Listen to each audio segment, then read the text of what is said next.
some of its subsidiaries have filed for bankruptcy, but Tupperware itself has filed for Chapter 11 bankruptcy. Yeah. Tupperware Brands is preparing to file for bankruptcy after a year-long effort to revive the business.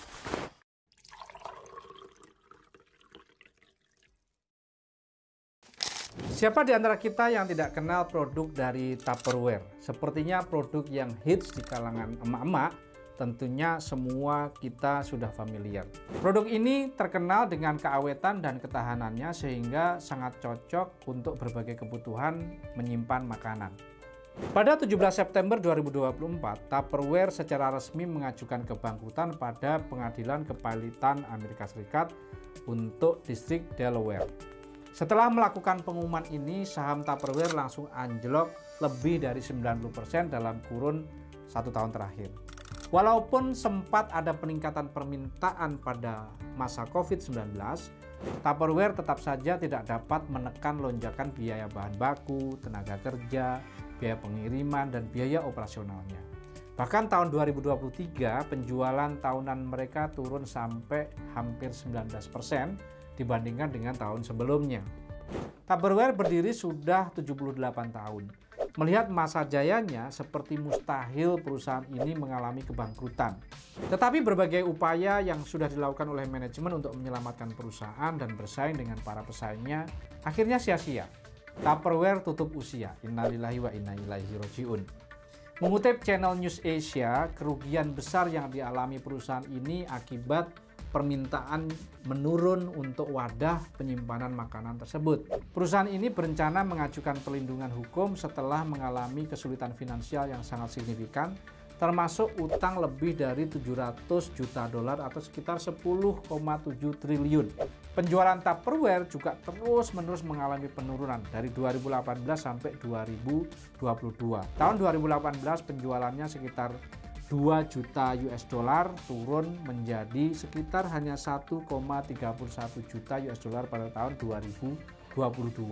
Tupperware tidak merilis penjualannya tahun 2023. Namun diperkirakan penjualan Tupperware tahun 2023 mengalami penurunan sampai 50%. Biaya bahan baku yang meningkat ditambah upah karyawan dan biaya pengiriman yang lebih tinggi menggerogoti margin keuntungan Tupperware. Bagaimana sebenarnya sejarah Tupperware ini? Apa yang menyebabkan Tupperware bangkrut? Bagaimana upaya penyelamatan yang bisa dilakukan oleh Tupperware? Bagaimana perubahan industri plastik dan perubahan konsumen berdampak pada percepatan kebangkrutan Tupperware ini?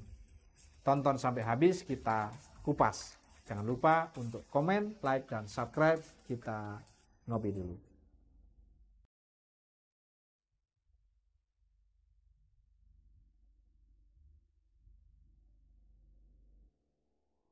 Bagaimana sejarah awal terbentuknya Tupperware hingga eksis selama puluhan tahun? Tupperware berdiri tahun 46 ya, 1 tahun setelah Indonesia merdeka. Yang didirikan oleh Earl Tupper yang mendesain produk segel kedap udara fleksibel. Temuan ini tentunya sangat diminati mengingat manfaatnya membuat makanan tetap segar dan lebih awet. Produk pertama dikenal dengan nama Wonder Bowl yang merupakan awal dari konsep penyimpanan makanan modern. Tupper ingin menciptakan wadah penyimpanan yang lebih efisien daripada kaca atau bahan logam pada waktu itu, yang tentu itu berat dan mudah pecah. Berbagai produk pun dapat memenuhi kebutuhan masyarakat hingga puluhan tahun lamanya disukai oleh rumah tangga. Sepanjang tahun 80-an hingga 2000-an, Tupperware terus berinovasi dengan desain dan teknologi produk yang semakin canggih. Perusahaan memperkenalkan berbagai macam fitur baru seperti desain yang ergonomis, warna yang lebih cerah, dan produk yang ramah lingkungan.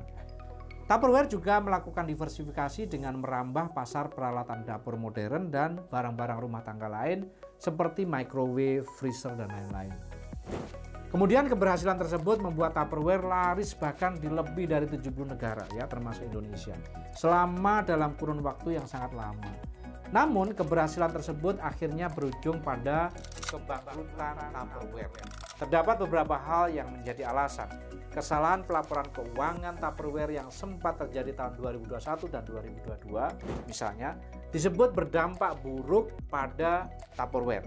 Di luar itu, perubahan perilaku konsumen yang membuat wadah plastik menjadi tidak populer dan cenderung dihindari juga turut membuat kehancuran Tupperware dengan lebih cepat. Apa penyebab bangkrutnya Tupperware? Kabar kebangkrutan Tupperware sontak menyita perhatian masyarakat. Tanda-tanda kebangkrutan Tupperware sebenarnya salah satunya sudah terlihat dari keadaan pasca COVID-19. Semakin hari keadaan perusahaan kian memburuk yang berdampak pada PHK karyawan. Kemudian saham juga turun sampai di bawah 90% dalam kurun waktu 1 tahun terakhir. Terdapat beberapa penyebab alasan yang terjadi, diantaranya adalah kondisi keuangan yang mengalami pergolakan karena makroekonomi yang terus-menerus bergejolak. Tupperware memiliki utang sampai 818 juta US dollar atau setara 12,3 triliun rupiah ya, dengan kurs 15.100. Selain itu, terjadinya penurunan permintaan pada Tupperware beberapa tahun terakhir juga turut menjadi penyebab. Bisnis yang sudah berdiri hampir 80 tahun ini tampaknya tidak dapat mengikuti derasnya perkembangan dan permintaan, di mana konsumen banyak yang ingin produk yang lebih ramah lingkungan. Kemudian perkembangan Tupperware pun terkesan kolot, karena perubahan yang dilakukan pun masih tidak dapat memenuhi keinginan dan harapan konsumen. Berbagai keunggulan yang digadang-gadang dahulu menjadi tidak ada artinya karena dikalahkan dengan kompetisi oleh produk lain. Bagaimana upaya penyelamatan yang sudah dilakukan oleh Tupperware? Sejak tahun 2023, Goldman berusaha menyelamatkan Tupperware dari kebangkrutan dengan cara merestrukturisasi utangnya dan melakukan perjanjian dengan bank investasi Moody's & Co. untuk mencari jalan keluar bagi Tupperware. Masalah likuiditas perusahaan menjadi momok perusahaan untuk kembali menjalankan bisnisnya. Masa keemasan Tupperware sudah habis. Produknya kalah saing dengan para kompetitor yang lebih murah dan lebih ramah lingkungan.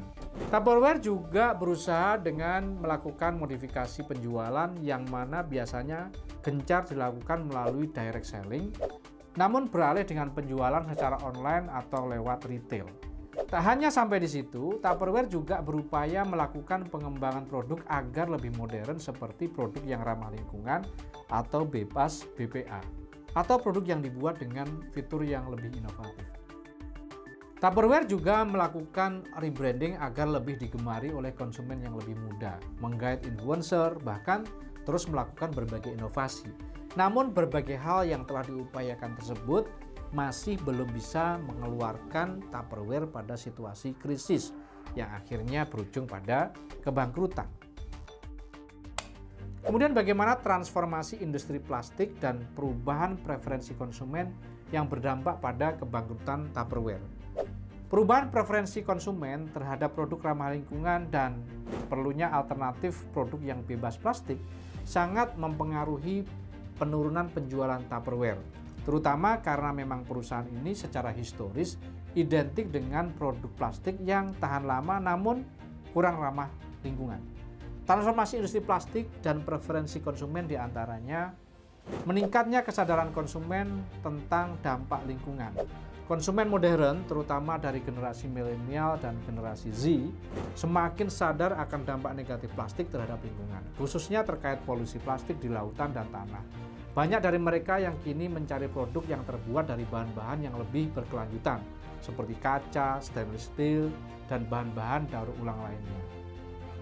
Kemudian pertumbuhan pasar untuk produk ramah lingkungan dan alternatif bebas plastik. Perubahan preferensi ini mendorong pertumbuhan pasar untuk produk-produk alternatif seperti tempat makanan yang terbuat dari kaca, silikon, atau stainless steel yang dianggap lebih ramah lingkungan dan dapat didaur ulang. Banyak merek baru dan inovatif yang bermunculan di pasar yang fokus utamanya adalah inovasi yang berkelanjutan yang mampu menarik perhatian konsumen dengan cepat. Kemudian kegagalan menangkap segmen pasar baru. Banyak merek alternatif yang memposisikan dirinya sebagai bagian dari solusi terhadap masalah lingkungan yang dihadapi saat ini. Mereka secara aktif terlibat dalam berbagai kampanye lingkungan untuk mendorong konsumen supaya konsumen memilih produk yang bebas plastik dan menunjukkan komitmen nyata terhadap pengurangan limbah. Hal ini menarik perhatian bagi konsumen yang lebih muda dan sadar akan lingkungan. Kemudian merek baru yang mengusung produk ramah lingkungan, misalnya Hydro Flash, KeepCup, Stasher, menawarkan alternatif yang lebih ramah lingkungan dan lebih modern. Produk-produk ini dengan cepat mendapatkan popularitas karena memenuhi kebutuhan konsumen yang berkelanjutan untuk memenuhi gaya hidup sehat dan untuk kepraktisan. Bagaimana menurut kalian? Apakah Tupperware benar-benar bangkrut dan tergantikan oleh produk lain? Ayo berikan pendapatmu dengan komentar di bawah. Jangan lupa untuk like, subscribe untuk mendukung konten Kupas FS. Sampai berjumpa kembali pada program Kupas FS yang akan datang. Saya Farid Subhan, salam Miracle.